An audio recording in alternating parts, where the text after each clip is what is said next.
Palestinian gunmen kept up attacks against Israeli forces on Sunday in the Gaza Strip's two main cities, weeks after they were overrun by troops and tanks. It's a sign Palestinian Islamist group Hamas still maintains some control ahead of any potential truce. Persistent fighting could be seen in Gaza City in the north and Khan Yunis to the south. The war, triggered by Hamas's deadly cross-border rampage in Israel, is almost in its fourth month. In Gaza's Rafah on Sunday, Palestinians swept up rubble that used to form their homes. Locals had reported Israeli tank shelling and airstrikes there, including one that killed two girls in a house.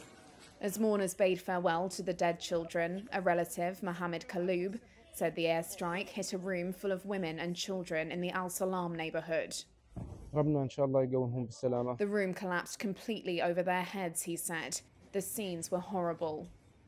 At Israel's weekly cabinet meeting, Prime Minister Benjamin Netanyahu said 17 of Hamas's 24 combat battalions had been dismantled.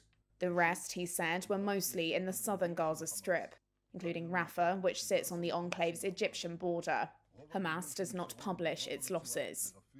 The prospect of a push into Rafah has piled pressure on the hundreds of thousands of Palestinian civilians sheltering there, having fled their homes elsewhere.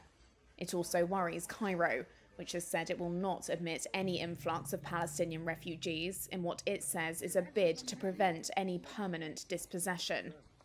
An Israeli official told Reuters that the military would coordinate with Egypt and seek ways of evacuating most of the displaced people northward ahead of any Rafah ground sweep.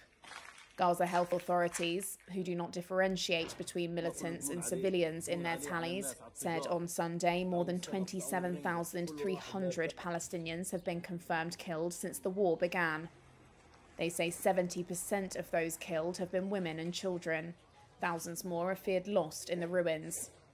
In Hamas's October 7th rampage into Israel, 1,200 people were killed and 253 taken hostage, according to Israeli tallies.